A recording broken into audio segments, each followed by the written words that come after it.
बिस्मिल्लाहिर्रहमानिर्रहीम। अस्सलाम वालेकुम। बोलो फरीद रईस के साथ। नाजरीन, 3 नवंबर 2022 को इमरान खान पर वजीराबाद में कातलाना हमला हुआ।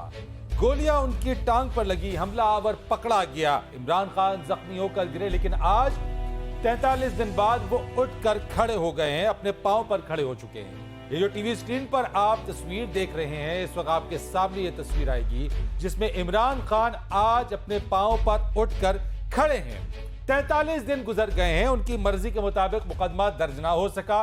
पंजाब में वजीर आला उनका, हुकूमत उनकी, लेकिन उसके बावजूद भी आज भी पाकिस्तान तहरीक इंसाफ की मुतलाशी है। और अब इमरान खान ने असेंबलियां तोड़ने के लिए तारीख दे दी है। वो जख्मी हुए, गिरे, उठकर खड़े हुए और अब निजाम को गिराने के लिए वो दोबारा से उठ खड़े हो चुके हैं। तारीख उन्होंने देनी है। एक और चीज अहम है और जहन में रखनी चाहिए, इमरान खान के करीब समझे जाने वाले उनके करीबी दोस्त फैसल वाडा, जो अब उनसे बागी हो गए हैं, उन्होंने एक ट्वीट किया। उस ट्वीट के अंदर उन्होंने इमरान खान को क्लीन बोल्ड करार दिया है और उन्होंने कहा, और एक तस्वीर दिखाई जो कि आप देख रहे हैं, सांप और सीढ़ी का मंजर भी दिखाया। क्या इमरान खान साहब से सीढ़ी खींच ली जाएगी? एक बहुत अहम सवाल है। उन्हें नाअहल कर दिया जाएगा? और क्या इमरान खान साहब वाकई सांपों में घिरे हैं? और सबसे अहम सवाल ये कि क्या माइनस इमरान खान निजाम चल सकेगा? ये सांप और सीढ़ी का जो खेल है दिलचस्प मरहले में दाखिल हो गया है। ये जो सियासी मोरे हैं ये तेजी से अपनी जो है वो हरकत और सकनात तब्दील कर रहे हैं। इस सारी सूरत हाल में इस वक्त ये सवाल बहुत अहमियत इख्तियार कर गया है कि ये मरहला अहम, ये जो सियासत है अहम मराहिल में दाखिल हो गई है। किसकी जीत होगी, किसकी होगी हार, इस सारी बातों के ऊपर आज हम बात करेंगे। मेरे साथ बात करने के लिए मौजूद हैं पंजाब असेंबली में डिप्टी स्पीकर वासिक क़य्यूम अब्बासी साहब, बहुत शुक्रिया आपका। और इसी के साथ मुझे ज्वाइन कर रही हैं पाकिस्तान पीपल्स पार्टी की सीनियर रहनुमा है, रुकने सूबाई असेंबली शैला रजा आपा, बहुत शुक्रिया आपका। और मुझे ज्वाइन करेंगे आपसे कुछ ही देर में मुस्लिम लीग नून के रहनुमा है, प्राइम मिनिस्टर के कोऑर्डिनेटर है राना एहसान अफजल साहब। आप तीनों मेहमानों का बहुत शुक्रिया। सबसे पहले वासिक क़य्यूम अब्बासी साहब, मुझे ये बताइएगा क्या पोजीशन है, कब तोड़ रहे हैं खान साहब असेंबलियां? टूटने जा रही हैं ये असेंबलियां पंजाब की? पोजीशन पूछिए तो हमारी तो फर्स्ट पोजीशन है भाई। हमने कहा था कि हम असेंबलियां तोड़ेंगे, हमारा मजाक बनाया गया, ऐसा हो नहीं सकता, हम कर नहीं सकते। बिल आखिर वो दिन आया जब हमने ऐलान कर दिया कि अब हम तोड़ने का फैसला कर चुके। अपोजिशन और पीडीएम ने सबने मिलकर ववेला मचाया, हम ऐसा करने नहीं देंगे, हम हर हरबा इस्तेमाल करेंगे, ये कर ही नहीं सकते थे। और बिल आखिर हमने ये कह दिया कि हफ्ते वाले दिन हम आपको वो तारीख दे देंगे और उस तारीख पे हम लोग अब असेंबलियां तोड़ेंगे। यानी आप कह रहे हैं 17 दिसंबर को असेंबलियां टूट रही हैं? 17 दिसंबर को हम आपको तारीख दे देंगे और असेंबलियां हम दिसंबर में तोड़ देंगे। अच्छा, यानी 17 को आप तारीख दे रहे हैं और दिसंबर 2022 ही में असेंबलियां टूटने की तारीख दे दी जाएगी। सरप्राइज दिसंबर के, जो सरप्राइज का साल है वो दिसंबर ही है। अच्छा, दिसंबर में हम तोड़ देंगे। किसको सरप्राइज मिल रहा है? ये किसको देंगे सरप्राइज? यकीनन पीडीएम के लिए ये सरप्राइज कि भाई आप अगर संभाल भी नहीं सकते, मुल्क के हालात को बेहतर नहीं कर सकते, चीज़ों में बेहतरी अगर नहीं लाई जा सकती और अगर मुआशी इस्तेकाम पाकिस्तान के लिए ज़रूरी है तो फिर आप सबको जाना चाहिए और एक फ्री एंड फेयर इलेक्शन कराना ज़रूरी है जो कि पाकिस्तान के इस्तेकाम के लिए ज़रूरी है। नहीं तो मुझे यह बताइएगा कि रेस किसके खिलाफ है? इस रेस में आपके साथ वैसे है कितने चले, ये तो बता दिया आप। पॉलिटिकल रेस है, हम इसमें अकेले हैं और ये पॉलिटिकल रेस है।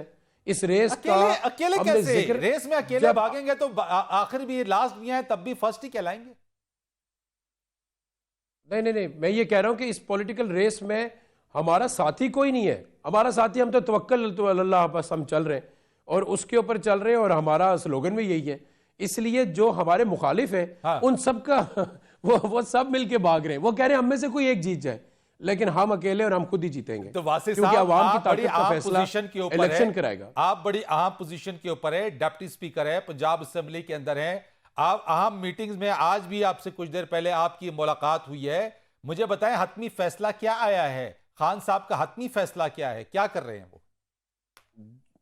हतमी फैसला ये है कि हम असम्बलियां तोड़ हैं और वो अब खान साहब अपने मुंह से खुद अनाउंस करेंगे परसों किस दिन तोड़नी है, हमारा अगला लाएअमल क्या होगा। परवेज इलाही और हम साहब लोग साथ यकीनन हैं हमारे आपके पास वासिक साहब? केपी जी फुल फ्लैज साथ हैं, वो पहले ही कह चुके हैं कि ये इमानत है, वो एक सेपरेट एक इंडिविजुअल एंटिटी है गवर्नमेंट की, लेकिन वो हमारे इत्तेहादी हैं और वो इस बात को बखूबी वाकिफ हैं कि अवाम किसके साथ है और आने वाला इलेक्शन उनके लिए किसके साथ बेहतर हो सकता है। लेकिन वासिफ और साहब, यकीनन परवेज वो इलाही जब साहब हमारे तो इत्तेहादी हैं तज़ब्ज़ुब और का शिकार रहे हैं, उनके बयानात से, उनकी बातों से लगता है ऐसा है जो उन्होंने बात कही है कि जनाब 4 माह इंतजार कर लें, अभी ना तहलील करें, तो क्या वो ऑन बोर्ड हैं परवेज इलाही साहब? ये सारी बातें एक बात के ऊपर आके ख़त्म हुई और वो बात ये थी कि खान साहब ये आपकी इमानत है, जब चाहेंगे हम दे देंगे। अच्छा शैला साहबा, आपने ये बातें सुनी है, परवेज इलाही साहब जरदारी साहब के भी बहुत क्लोज हैं, तो क्या मामला चल रहे हैं? ये तो कह रहे हैं वासिक साहब कि सरप्राइज देने जा रहे हैं, 17 तारीख को डेट दे दी जाएगी और दिसंबर में ही पंजाब की असेंबली तहलील हो जाएगी। सरप्राइज तो अब तक खान साहब कोई भी नहीं दे सके। और जो आपने कहा कि फिर चले फिर उठे, वो ये था फिर चले फिर ठुस हुए, फिर चले फिर ठुस हुए, फिर चले फिर ठुस्सी हो गए। और अब जो उन्होंने कहा है, मतलब गुब्बारे में से आहिस्ता आहिस्ता हवा निकलती गई और फाइनली वो पाँव के नीचे आके फट गया। यानी आप ये कह रही हैं कि क्लीन बोल्ड हो रहे हैं खान साहब? है वो फेस हो चुके हो गए। अच्छा, अब तो यह है कि जी बिल्कुल, ये डिप्टी स्पीकर हैं, ये डिप्टी स्पीकर हैं, और अगर कोई लोग इस्तीफ़ा देना चाहते हैं तो वो कहें हमने इस्तीफ़ा दे दिया, वो तनख्वाह भी ना लें, वो असेंबली भी ना आए, वो लॉजेस भी छोड़ दें। लेकिन एक मजाक हुआ हुआ है, सारी मराहत ले रहे हैं नेशनल असेंबली से। सिंध असेंबली में इंग्लिश में टाइप्ड जो हैं वो रेजिग्नेशंस अपने ही leader of opposition, leader of the parliament के पास जमा करा दिए, हमने इस्तीफे दे दिए भाई, हमने इस्तीफे दे दिए। अब पंजाब में आपकी गवर्नमेंट है, आप दे दे, वॉर्न क्या कर रहे हैं? आपको बता दिया गया है तो दे दी आप, तारीख दे दी है कि किस दिन तोड़ेंगे, तारीखें ही दे रहे हैं वो मुसलसल, और हम उनको ये बता चुके हैं और आइन उनको ये बता रहा है कि आप इस्तीफा देंगे तो 70% नहीं है, आप चाहे जितनी भी परसेंटेज बढ़ा दें। लेकिन ये तो आप कह रही है ना कि शेर आया शेर आया। आपा, अगर शेर वाकई असली में आ गया फिर क्या होगा? वो दे दिया, तोड़ दी, क्या करेंगे आप लोग फिर? मैं समझती हूँ कि उनके लोग उन्हें छोड़ चुके हैं, वो ऐसा नहीं करेंगे, वरना अब तक केपी में तो कर देना चाहिए था और पंजाब में भी कर देना चाहिए था। कौन रोक रहा है? कौन रोक रहा है? अच्छा, परवेज इलाही तो वो साहब तो को कोई दे रोक रहे ना, सकता है? उन्होंने तो वो FIR नहीं कटने दे रहे। हाँ, हम क्यों रोकेंगे? अगर आप लोगों ने, चले मैं आपके तवज्जुह से होस्ट पूछ लेता हूं, अगर अभी हम मुल्तान लड़के आ रहे हैं, वो पूछे आप और जो आठ करवा भारी है उनका क्या? चलेंगे हम तो जो आईन पाकिस्तान, एक बार आप अपने मुंह से खुल के कह दीजिए कि हम 90 दिन में इलेक्शन करा देंगे। बिल्कुल, जैसे ही आप लोग देंगे इस्तीफा उसी तरह इलेक्शन हो जाएगा। मैं कहता हूं कि आप एक बार, चलो मेरे कान तरस रहे हैं आपकी जमात। अरे मैं कहती हूँ आप इस्तीफा दें, तोड़ें। मैं कह रहा हूं कि हमारा, हमने आपको तारीख दे दी ना। मैं चाहता हूं आज आप मेरी बातों से ये अल्फाज टकरा जाए कि जो भी हुआ हम 90 दिन में इलेक्शन कराएंगे। बस एक दफा कहते हैं आप। वासिफ साहब, तारीख कहते ना, ये देखें ना, आप लोगों ने होस्ट मेरी बात सुने। मैं कह रहा हूं कि 17 को मैं कहता हूं सारा मुद्दा हमारे पे फेंक दे, जो कहना है कह दे, एक बार कह दें कि आप 90 दिन में इलेक्शन कराएंगे। फरीद रईस साहब ठीक है, आप जो भी बात करें, लेकिन आप इनको मेरी बारी में नहीं बोलने दें। ठीक है, चले आप। मैं आपको ये बता रही हूँ कि आपके तो वजीर आला नहीं, आप मुझे बोलने दें, आप दोनों बोल लें, आप दोनों बोल लें। नहीं, आपके वजीर आला कह चुके हैं 4 महीने तो बिल्कुल ही नहीं, और आप लोग इस्तीफा नहीं देंगे। आपके अब बगावत हो चुकी है और अभी भी 17 को आप तारीख देंगे। जरदारी साहब कह चुके हैं कि अगर इन्होंने इस्तीफे दिए तो हम इलेक्शन करा देंगे। आईने पाकिस्तान भी यही कह रहा है, पूरे मुल्क में नहीं होंगे, 2 जगह होंगे और हम कराएंगे। अभी हमने मुल्तान में आपको दिखा दिया इलेक्शन का रिजल्ट। बगावत हो गई है, यानी आप ये बड़ी बात कर रही हैं, बड़ी बात आप कर रही है। वासिफ साहब सुन लें आप, मैं ये कह रही हूं कि इनके यहाँ नहीं होंगे। अभी ये 17 को तारीख देंगे ओ भाई, जब पहले आपने ये कहा था कि हम जो हैं वो असेंबलियों से बाहर आ रहे हैं, उस वक्त भी आपने मशावरत नहीं की थी, क्योंकि आप देख चुके थे कि लोग नहीं निकले, इसलिए आपने वहां पे ये बात कह दी। और अभी भी आपके यहाँ इस पे इत्तेफाक नहीं हुआ है, नहीं देंगे आप इससे। ये वासिक साहब, ये आपके इत्तेफाक नहीं हुआ। शैला रज़ा आपा बड़ी बात कर रही हैं, वो कह रही है कि जनाब इसमें बगावत हो गई है आपकी जमात के अंदर इस मामले पे। ख्वाहिश का जिक्र किया है शैला रज़ा साहिबा ने, यकीनन, और इन सब की ख्वाहिश यही होगी कि ऐसा हो जाता जी। 180 मेंबरान है हमारे पंजाब असम्बली के अंदर, 180 मेंबरान है और पाकिस्तान का सबसे बड़ा हाउस है, ठीक है। और उन 180 मेंबरान में से एक शख्स भी गैर हाजिर नहीं होता, बीमार भी हो तो हमारी पार्लियामेंट्री कमेटी की मीटिंग हो तो उसमें इसलिए ज़रूर आता है कि मैं बेशक बीमार से लेकिन आऊंगा जरूर, ताकि मैं अपनी सॉलिडारिटी। ठीक है, अब आप मौका देना, मैंने आपको सुना सारा, मैंने इसलिए दोबारा नहीं बोला, आता कि मैं लाइटर मोड में दरमियान में आप बोल रहे थे ना, तो मैं बता रही हूँ 180 मेंबरान और लीडर की FIR नहीं कटी। वाज़े साहब ये देखे ना, 180 मेंबरान और लीडर की FIR नहीं कटी है आपकी, ये तो फिर बात तो है ना, सवाल तो उठता है ये फिर। FIR ना कटने की गैर पार्लिमानी वजूहात है, पार्लिमानी वजूहात नहीं है उसकी। अच्छा, मैं राना लेकिन एहसान अफजाल आपके से इस्तीफे देने की भी गैर पार्लिमानी होगी। चले मैं राना एहसान अफजाल साहब को भी लेता हूं पार्लिमानी और ना देने की भी गैर पार्लिमानी राना साहब क्या तैयारी है? छुट्टी करे आपका वजीर आला, तो आपका होनी सब चाहिए, कुछ। बहुत बड़ा आलमी है राना लेकिन साहब। अब इससे आप लोगों ने खुद तो अपनी बीवी का इतना बड़ा दुख सहा, तो सर मैं एक मिनट आता हूं, ये दुख तो वासिफ कभी साहब, नहीं होना वासिफ साहब प्लीज मुझे इजाजत दीजिए। राना एहसान अफजल साहब को मैं लेता हूं, जरा सा उनका पॉइंट ले लूं, देन मैंने ब्रेक लेनी है, फिर डिस्कस करते हैं इसके ऊपर। राना साहब, माइनस इमरान ये निजाम चल सकता है? क्यों नहीं चल सकता? माइनस इमरान जो है बिल्कुल चल सकता है, अगर इमरान खान ने वो हरकतें की हैं कि जिसके ऊपर वो नाअहल हो सकते हैं और होने चाहिए। यानी हम ये समझे आपने तैयारी कर ली है इमरान खान साहब को नाअहल कराने की? हमने क्या, इमरान खान ने तैयारी की है। इमरान खान ने फॉरेन फंडिंग करके अपनी नाअहली की बुनियाद रखी है। इमरान खान ने तोशाखाना में गड़बड़ करके दर्जनों अकाउंट अपने छुपा के, अपनी मिस रिप्रेजेंटेशन करके, गलत इनकम स्टेटमेंट। नहीं, सांप और सीढ़ी का खेल चल रहा है ना। फैसल वाडा साहब ने कहा सांप और सीढ़ी, तो क्या ये सीढ़ी खींचने की तैयारी हो गई है खान साहब के नीचे से? नहीं, हमने क्यों खींचनी? अदालतें जो हैं वो उनको कटहरे में खड़ा करेंगे और जो उनकी हरकत है उन पे वो नाअहल होंगे। तो नाअहल होंगे तो गिरफ्तार भी हो जाएंगे फिर? अगर जिस तरह के केसेस जिस नौयत के बन रहे हैं उनके ऊपर नैब इंक्वायरी कर रही है, $250 मिलियन की मनी लॉन्ड्रिंग को जो है वो माफ करने के ऊपर जो रियासत पाकिस्तान के पैसे थे, तो कुछ भी हो सकता है। नहीं तो इतनी हिम्मत है आपकी हुकूमत में कि इमरान खान साहब को आप गिरफ्तार कर लें? देखिए, हिम्मत तो अगर कानून तोड़ा है और कानून तोड़ने की सजा गिरफ्तारी है तो वो गिरफ्तार हो जाएंगे। इमरान खान कोई स्पेशल मखलूक तो नहीं है, क्यों नहीं हो सकते? हो सकते। देखिए, बड़ी सिंपल सी बात है, ये जो इमरान खान साहब हैं अवाम को बेवकूफ बनाते रहे। करप्शन परसेप्शन इंडेक्स इनकी हुकूमत को करप्ट तरीन हुकूमत जो है वो कंपैरेटिवली जो है वो डिक्लेयर कर चुकी है।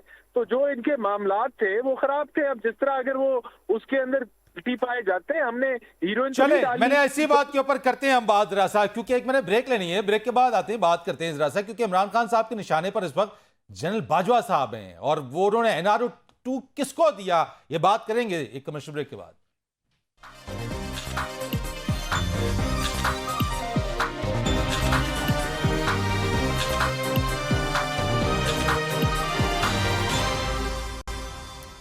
प्रोग्राम में एक बार फिर आपको खुश आमदीद कहेंगे। Deputy speaker Punjab assembly वासिक Qayyum Abbasi, Shaila रज़ा आपा और मेरे साथ मौजूद है राना एहसान अफजल साहब। आप तीनों से मैं बात कर रहा हूं और इस वक्त एक और जो बहुत अहम है बात है जिसकी तरफ जो बात है सामने कि इमरान खान नियाजी जो कि बार बार कलाबाजियां खाते हैं, यू टर्न लेते हैं और खास तौर के ऊपर फौज के न्यूट्रल होने ना होने के हवाले से वो क्या कह रहे हैं, क्या कहना चाहते हैं, पहले क्या कहते थे, अब क्या कह रहे हैं, ये आपको जरा दिखाते हैं। फिर वासिफ साहब मैं आपकी तरफ आऊंगा। अल्लाह ने हमें इजाजत ही नहीं दी कि हम न्यूट्रल हो जाएं। जानवर न्यूट्रल होता है, जानवर में अच्छे बुरे की तमीज नहीं होती, इंसान अच्छाई के साथ खड़ा होता है। आप अगर ये समझते हैं कि कौम आपको माफ कर देगी, कि आप कहें जी हम न्यूट्रल हैं, कौम नहीं माफ करेगी। आप अपने चौकीदार को माफ करेंगे अगर आपके घर पे डाका पड़े और चौकीदार कहे मैं न्यूट्रल हूँ। न्यूट्रल सिर्फ जानवर होते हैं, इंसान को तो अल्लाह को जवाब देना होता है। न्यूट्रल सिर्फ जानवर होते हैं, इंसान को तो अल्लाह को जवाब देना होता है। पहले की बात माने, आज की बात माने। वासिफ साहब मुझे बताइएगा जरा सा, ये क्या मामला है, ये क्या माजरा है? यानी न्यूट्रल जानवर होता है। देखिए, आप सबसे पहले हमारा केस समझिएगा। मैं बड़े मुख्तसर टाइम में अपना केस पूरा जी बताइए बताइए बात समझे बताइए। देखिए, आप ना हमारा केस समझे। हमने ये कहा अगर हमने न्यूट्रल की तारीफ की तो न्यूट्रल की तारीफ ये थी, उसकी एक्सप्लेनेशन में क्या एक्सप्लेनेशन ये अच्छा। है कि भाई जब आपस की पॉलिटिकल वॉर है, हाँ। वो तो हमारी, हम जाने जमाते जाने पीडीएम जाने जो भी जाने, हमारी एक पॉलिटिकल वॉर है, हम उसको चलाएंगे। और हमारा तरीक़ाकार पाकिस्तान का अज़ल से एक ही है जो आपस में पॉलिटिकल जमातों की लगी रहती है। और ये आज का नहीं, कई बार 92 की असम्बली टूटी, 93 में टूटी, वो 2-2 साल के लिए वाज़े साहब बहुत लंबे उसमें हम नहीं हमारा जाएंगे। सवाल क्या था? मैं तो आपसे सिर्फ हमारा सवाल क्या था? न्यूट्रल। मेरी बात तो सुन ले, मैं सुन रहा हूं ना, मैं आपको कहना क्या चाह रहा हूं। लेकिन जब हमने केस अपना प्लीड किया, हमारा केस ये था कि जब आपकी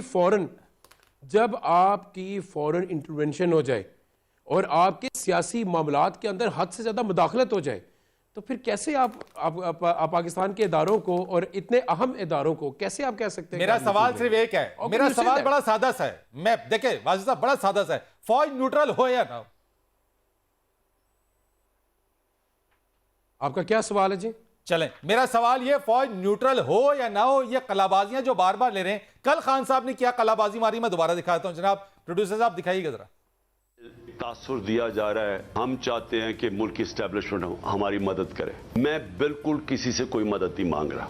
मैं कतई तौर पे ये नहीं कह रहा कि एस्टेब्लिशमेंट हमारी मदद करे। मैं ये चाह रहा हूं कि एस्टेब्लिशमेंट न्यूट्रल हो। मैं इसलिए चाह रहा हूं एस्टेब्लिशमेंट न्यूट्रल हो कि एस्टेब्लिशमेंट का वकार ऊपर जाए। पाकिस्तान के इंटरेस्ट में है कि हमारा फौज का अदारा मजबूत हो। मजबूत वो तब होगा जब वो न्यूट्रल हो, वो मुदाखलत ना करे।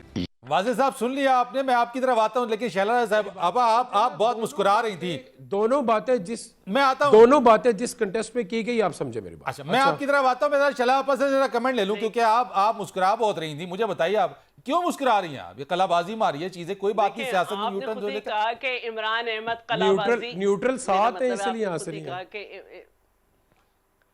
देखिए, मैं ये समझती हूँ कि हर मैंने इमरान अहमद न्याजी का मैंने वोट का भी हक है। हाँ जी, मैं कह रही हूँ कि हर इदारे का, हर फर्द जो है उसका वोट का राइट है, वो अपना वोट दे। लेकिन हर इदारे की एक पॉलिसी होती है। जब आप डेप्यूटी स्पीकर हैं, हाँ जी, जब आप डेप्यूटी स्पीकर हैं और in the absence of speaker आप स्पीकर बनते हैं, तो आप ये नहीं करते हैं कि ऑपोजिशन के बंदे से अलग ट्रीट करें और गवर्नमेंट के अलग, क्योंकि आपने इस चीज़ का ओथ लिया है कि अब आप इस चेयर पे बैठेंगे तो आपने जो है किस तरह से चलना है। तो आप पहले ही आपके साथ हुआ ये कि आपको लेके आया गया, जो जनरल जहीर ने कहा था कि हम इन्हें थर्ड ऑप्शन के तौर पर लेकर आए। आपके कहाँ के सियासी, कहाँ की आपकी स्ट्रगल, पहले आप एहतशाम ज़मीर के साथ चलते रहे। परवेज मुशर्रफ से इसलिए लड़ाई हुई कि आप 100 सीटें चाहते थे, वो 40 देना चाहता था। किताब में मौजूद है, परवेज मुशर्रफ जिंदा, आज तक आपने उसमें मुकदमा नहीं किया, ठीक है। और जनरल जहीर इस्लाम ने ये इतना बड़ा जलसे में कह दिया कि आपको थर्ड ऑप्शन के तौर पे लाया गया। जब आप निकम्मे निकले, नायल निकले, हुकूमत की क्रेडिबिलिटी पाकिस्तान की ख़त्म हो रही थी और डिफॉल्ट कर रहा था मुल्क, अकेला रह गया था सिफारती महाज पे, फ्रेंड्स कंट्री जो थे वो भी पीछे हट गए थे। तो फिर लोगों को समझ आया कि भाई आप अपने ऑप्शन नहीं दे सकते, ये भी होना चाहिए। यानी ये वो इल्जामात है। वासी साहब, आपको ये इल्जामात सुनाई दे रहे हैं, आप सुन रहे हैं ना इन बातों को, क्योंकि इल्जाम तो लगेंगे आपके ऊपर। मेरी बात सुन ले। उन्होंने खुद कहा, बाजवा साहब ने खुद कहा कि हम फरवरी में हम अपने आप को अलग करने का फैसला किया, हमने अपने आप को अलग करने का फैसला किया, उन्होंने खुद कहा। तो इन्होंने कहा कि जब मेरे खिलाफ साजिश हो रही थी तो कम से कम आप मुझे बचा लेते। अच्छा, पहले उनको कहा न्यूट्रल नहीं होना चाहिए, जो आपने सुनाया, फिर कहा बचा लेते। परसों कहा अदलिया और जनाब चीफ, ये जो नए आए हैं आर्मी स्टाफ, आप लोग आगे आओ और अल्लाह का वास्ता दिया, खुदा का वास्ता दिया। आज फिर कहा खुदा का वास्ता दिया। तो फिर अगर मेरे मुंह से वो निकल गया जो आप कह रहे हैं, तो इनकी कोई सियासत ही नहीं है, ना इनकी माशी पॉलिसी थी, ना इनकी कोई सियासी पॉलिसी है, ना ही इनकी कुछ है। इनकी माशी पॉलिसी के बारे में भी इनके वजीर ने कहा था, जो इनके वजीर थे शौकत तरीन साहब, 3 साल 8 महीने कोई माशी। मैं वासिक साहब आपकी तरफ करवाता हूँ जरा सा, आप डिटेल में मुझे जवाब दीजिए, मैं आपको वक्त दूंगा। मैं वक्त दूंगा आपको। वासी साहब मैं आपकी तरफ आता हूँ। नहीं, मैं आप मुझे अपनी बात करने दें। एक मैं राणा मेरी बात करने दें। अच्छा चले, करें लीजिए जवाब, मुझे से मेरी बात करने दें। जी जवाब दीजिए। जी हमारे पास मौशी पॉलिसी नहीं है। पूरी दुनिया में जो चलती हुई बेहतरीन इकोनॉमी थी सारी क्रैश कर गई जब आपका कोरोना आया और पाकिस्तान को इंडोर्स किया गया। जो स्मार्ट लॉकडाउन की हमने उसमें अडॉप्ट की पॉलिसी, वो इमरान खान साहब ने की ना, वो किसने की? मैं आपको एक और बात बताऊं, पूरी दुनिया में क्रैश कर गई जिधर आपकी इकोनॉमी थी। वासी साहब उसको छोड़ें, बड़ा सलाम ये बताएं फौज न्यूट्रल हो या ना हो, मेरा ये सवाल आपसे सर पूछ रहा हूं कि आपके पास सिर्फ एक बात पे आप लोगों को लाया गया कि भाई इमरान खान ने मुल्क को किसी ट्रैक पे चढ़ा दिया है और इसको उतारना है। डोनाल्ड लू के साथ अलग मुलाकातें करने का क्या मकसद है? और अहम सर्कल्स में हमारी जो वोट ऑफ नो कॉन्फिडेंस है उसको आने से 4 महीने पहले तमाम तर ये सियासी वासी साहब ये एक और बात मुझे बताएं कि इसमें एनआरओ की भी बात सामने आ रही है। खान साहब ये कह रहे हैं कि जनरल बाजवा ने एनआरओ 2 की गंगा में सारे तरफ धुलकर पाक हो रहे हैं। क्या इन्होंने गवर्नमेंट में आते 1100 अरब माफ नहीं कराया? अच्छा एनआरओ यही है ना, और क्या, और किस चीज का नाम तो है? मलिक अहमद खान तो उन्होंने कहा जनरल बाजवा ने अगर एनआरओ दिया है, नून लीग ने पहले दिन से नून लीग ने कहा है, मेरी बात सुने, नून लीग ये कह रही है कि अगर एनआरओ दिया है जनरल बाजवा ने तो इमरान खान साहब को दिया है, इमरान खान को एनआरओ मिला है। राणा एहसान साहब मतलब वो गुफ्तगू करेंगे जिनके लीडर दूसरे दिन प्लेटलेट्स डाउन करा के चले गए और तीसरे दिन वो हमें कैफेटेरिया से मिलते खाते पीते हुए। फॉर गॉड सेक की असेंबली ने खास तौर पे लेजिस्लेशन की 2008 से ऑनवर्ड इमरान खान ने जो टैक्सी की तरह हेलीकॉप्टर इस्तेमाल किया उसको उसके ऊपर जो है उसको कानून नहीं। मुझे राणा साहब ये बताया बाजवा साहब ने एनआरओ किसको दिया? यानी पीटीआई कह रही है आपको दिया, आप कह रहे हैं पीटीआई इमरान खान को दिया, एनआरओ किसको दिया? भाई किसी को तो दिया होगा, किसी ने दिया होगा, आपको दिया, इनको दिया, किसको दिया? नहीं, पहले मैं अपने एनआरओ की बात कर लेता हूँ ना। नेशनल क्राइम एजेंसी जो अमेरिका की यूके की है, उसको बाजवा साहब ने कहा था कि क्लीन चिट दे दें हाउस ऑफ शरीफ को। या जो डेली मेल का जो भांडा इनका फूट गया, जिसपे 2 साल इन्होंने प्रोपेगेंडा किया, झूठ बोला आवाम से, लोगों को झूठ बोला, गुमराह किया, वो वहां मुझे ये बताएं, आपकी तरफ से ये दावा आया है, दावा किया गया है कि इमरान खान साहब को एनआरओ दिया गया है। आप बताएं ना कैसे एनआरओ दिया है? देखिए, इमरान खान साहब को जो है वो ये जो आपके सामने है कि जो फॉरेन फंडिंग का केस 8 साल नहीं चला, हाँ। वो किस लिए नहीं चला? वो एनआरओ था ना। फिर जब रियलाइज कर लिया फौज ने कि भाई हमारा सियासत से लेना देना नहीं है, फिर वो केस चल पड़ा। तो यानी कि एक जिस तरह चलना चाहिए था, 8 साल डिले नहीं होना चाहिए था। तो एनआरओ के जरिए तो ये हुकूमत में आए। इनके सारे मामलात जो हैं, सादे कमीन इनको बुलाया गया, सादे कमीन का इनको लेबल तो राणा साहब आप भी तो जनरल बाजवा साहब से सवालात पूछते थे, आप भी तो कहते थे कि जवाब तो देना होगा बाजवा साहब, आपके कायदे मोहतरम फरमाते थे जवाब तो देना होगा बाजवा साहब। तो वो आपने जवाब लिया उनसे, या डील हो गई, या बाजवा साहब से डील हो गई, आपने एनआरओ ले लिया उनसे, फिर जब एनआरओ ले लिया तो आपने उनसे सवाल नहीं पूछे? नहीं, उन्होंने जवाब दिया ना, बाजवा साहब ने जवाब दिया। उन्होंने कहा कि हमारा सियासत से अब लेना देना कोई नहीं है, इससे नुकसान होता है मुल्क को, हमने ये तजर्बा किया था पीटीआई का, इससे बहुत ज्यादा नुकसान हुआ मुल्क को, अब हम सियासत से कोई अमल दखल नहीं करेंगे। ये उन्होंने जवाब दिया ना। तो वो उस जवाब में क्या साबित हुआ?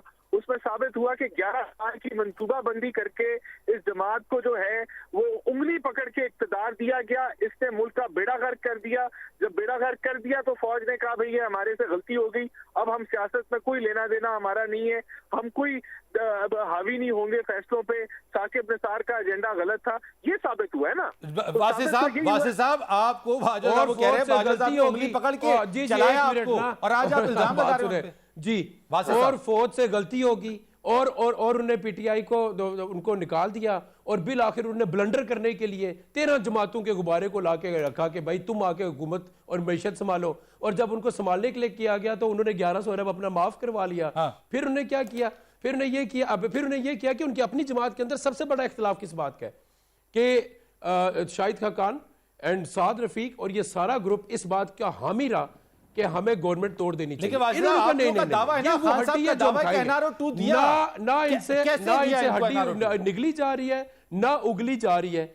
सिंपल बात क्या है कि इनकी अपनी जमात के अंदर बहुत बड़ा इख्तलाफ है। मैं आपको वसूख जराई से बता क्या बताएं ना, अपनी जमात में लोग एग्रीड अपॉन नहीं थे कि हम ऐसे गवर्नमेंट खुल के बताएं ना। इस बात का इख्तलाफ है कि शहबाज शरीफ साहब आपने गलती कर दी है कि आपने गवर्नमेंट ले लिया और गवर्नमेंट संभाली नहीं जा रही और आपकी इकोनॉमी तबाह है। अच्छा। और इनकी जमात में जो दूसरा रुख था वो ये था कि हमें फिल फॉर इलेक्शंस की तरफ जाना चाहिए। नहीं, ये वासिफ साहब अगर आप ये दावा कर रहे हैं तो ये गलती सिर्फ शहबाज शरीफ साहब की थी या अकेले शहबाज शरीफ साहब की गलती थी कि उन्होंने हुकूमत ले ली अब संभाली नहीं जा रही? नहीं, शहबाज शरीफ साहब के साथ यकीनन और भी उनके जो हवाले हैं ओके, चले आप ये कह रहे हैं कि हुकूमत संभाली नहीं जा रही है। माजरत से एक ब्रेक से थपकी आई थी, मेरी बात तो सुन ले। जी जी जी, सिंध से थपकी भी थी कि हम आपको संभाल के देंगे, बिल आखिर उन्होंने अपना शेयर लिया, अपना रुख अलग किया। अच्छा चले, आप ये कह रहे हैं थपकी थी, साहब है उन्होंने पूरा हाथ रखा है। अच्छा चले, आपने कहा जरदारी साहब ने पूरा हाथ रखा है। एक ब्रेक मैंने लेनी है, ब्रेक लेते हैं, ब्रेक के बाद आते हैं, इस पर मजीद बात करेंगे और जरा देखें कि हुकूमत क्या वाकई इनसे नहीं संभाली जा रही है। कमर्शियल ब्रेक के बाद